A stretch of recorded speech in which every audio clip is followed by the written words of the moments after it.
Hi everybody, it's Martin at Flicking Feathers. Today I'm tying a brush fly. I've had a few requests for some more GT patterns, and this one's something that people ask a few times about on comments on videos and stuff. It's dead simple. I think people think there's some kind of mystery to it, but it's a very easy fly to tie.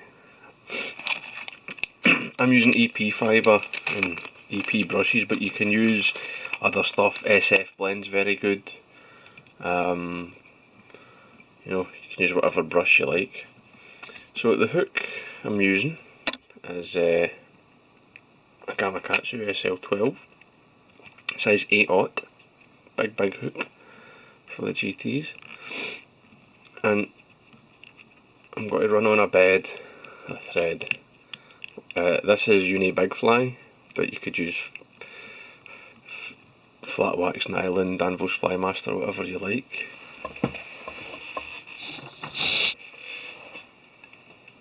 And then just going to take my thread back till it's just about in line with the point of the hook, maybe just slightly beyond it. And I'm going to tie in some flash. This is a tinsel hair blend from Subai. Nice stuff. Flashaboo type, nicely mixed colour. Very limp, lots of movement. And this is black and purple. Now when I tie flies, I always use my vise as a measure to make sure they're consistent. So I'm looking, this is where I want the end of the flash to be. So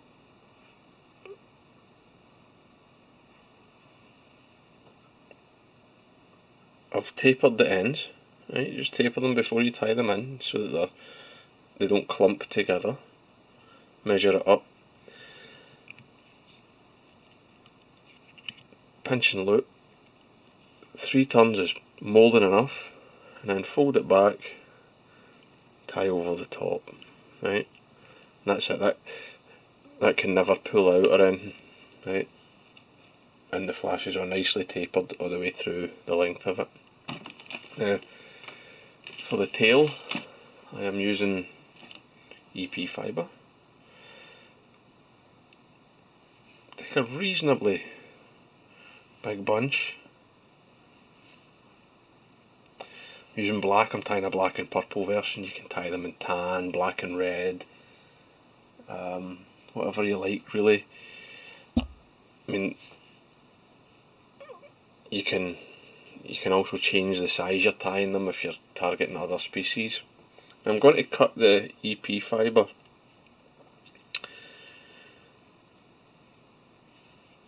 about 2/3. So I want about 2/3 and then a third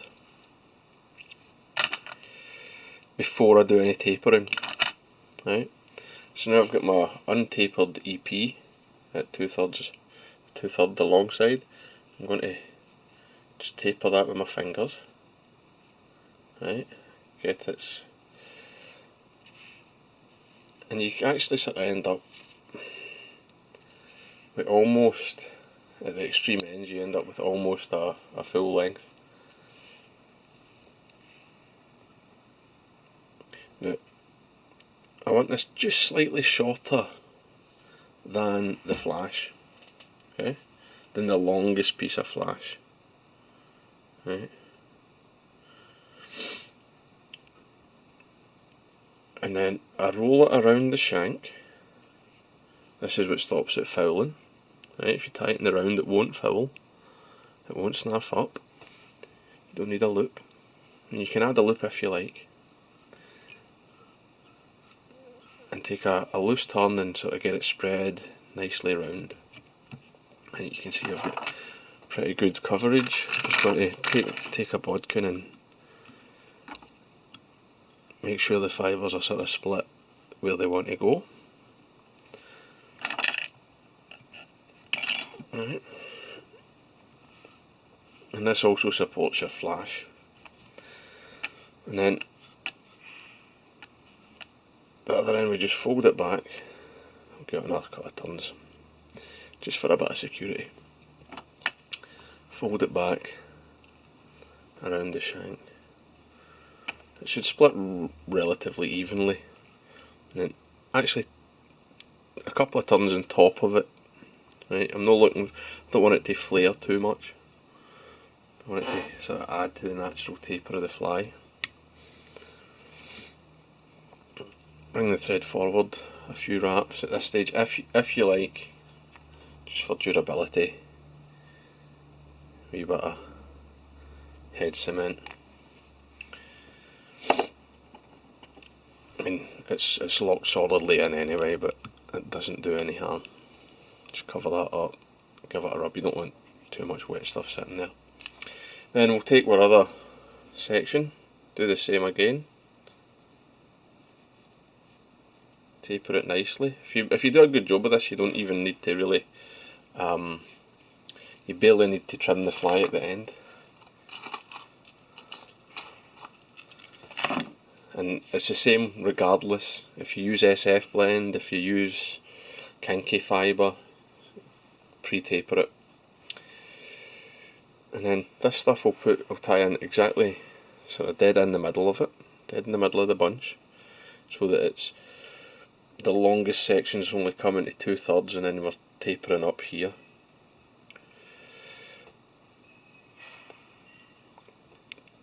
Again, a loose collect and wrap, let it make its way around the shank, split it nice,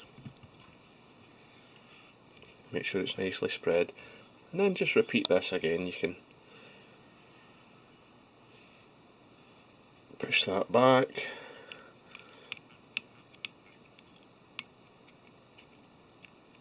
there we go, get nice tight wraps, plenty of tension. This is good strong thread. Then I like to just give this a wee brush at this stage, just to sort of make sure everything's sitting the way I want. Now, entirely optional, but I like to do it. I just like the wee collar and behind the brush, just a wee hint of the fluff. I take a schlappen. This is purple grizzly, but it doesn't matter. And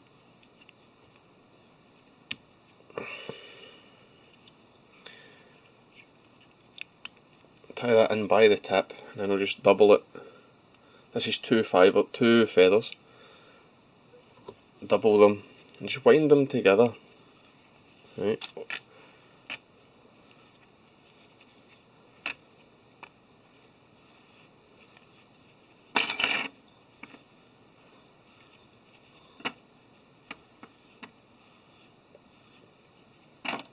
And keep going, get that marabou in there. I like the fluffy marabou type stuff. It just gives that a little extra movement in the fly. Like,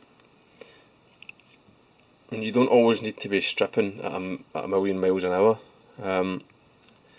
Sometimes if you're stripping a bit slower, or you're having a pause between strips, this will still continue to move more than like the EP fibre will. Like that, it'll just keep breathing. So trim that off, sort of tidy up. It's not super important, it's all hidden and unseen. And then for the head, I'm actually using a crustacean brush.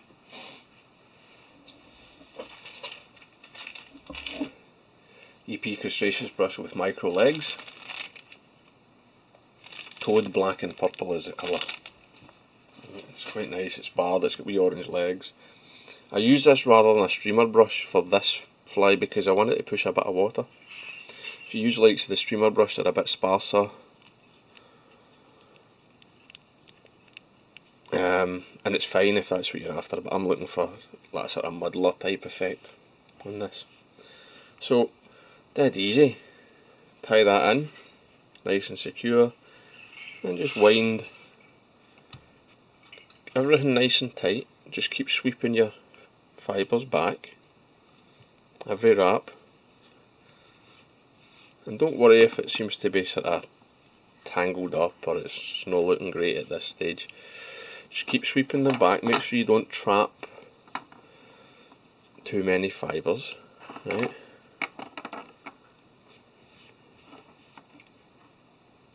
Actually moving my vise here.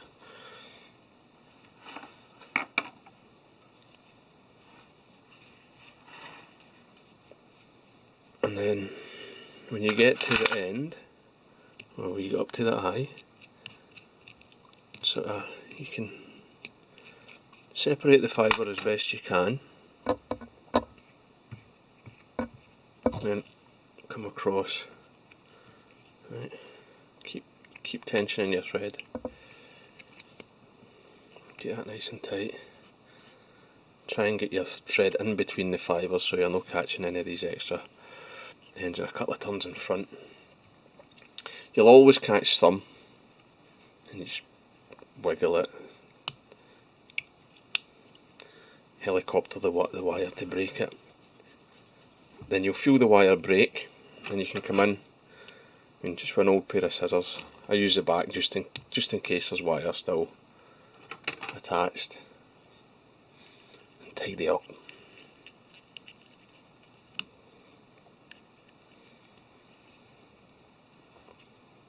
Quick couple of whip finishes. I just tie these by hand for speed.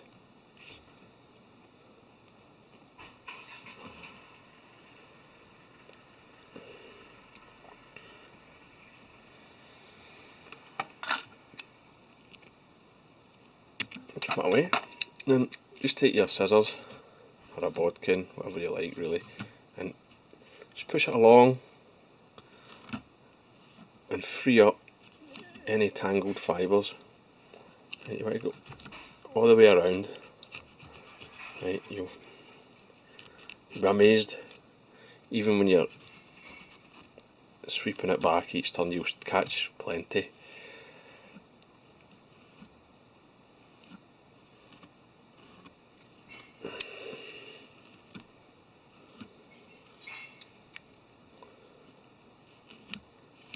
Then we'll sort of stop. You'll stop meeting any resistance. Bit of cement in the head.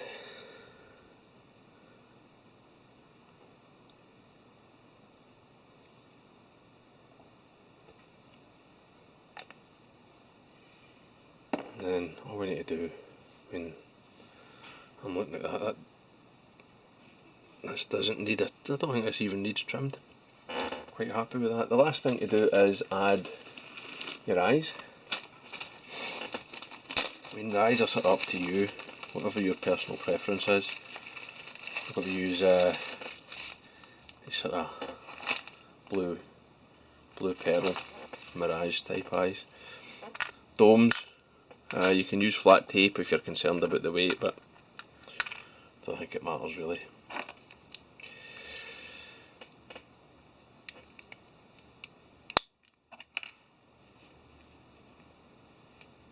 And I don't want to flatten the profile of this.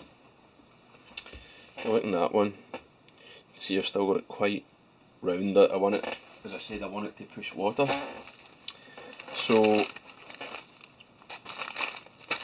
I'm using a strong gel type super glue, getting a good splurge on the eye, and then I sort of pick my position, push it in and then let it go, right? Get a wee wiggle, and that'll bond to a whole web of fibres. It will hold it reasonably securely.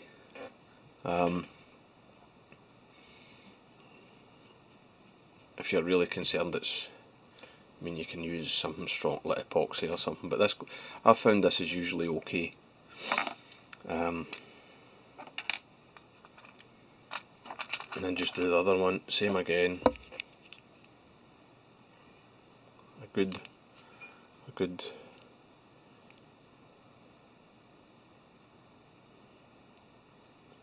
Good glob of that. Same place. Squeeze it in. There you go.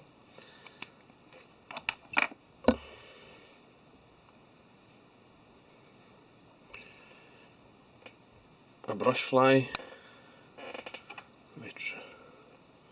Just trim that a wee bit. I mean, you don't need to, it's just me being a bit fussy. Dead simple. Really easy to tie. Nice big profile in the water, moves, pushes plenty of water in front of it. Fish will feel it as well as see it. So, I hope you found that useful. Hope you enjoyed it. If you did, don't forget to give me a thumbs up below and subscribe if you want some more HD fly tying videos. Thanks very much for watching. Tight lines, guys. Bye.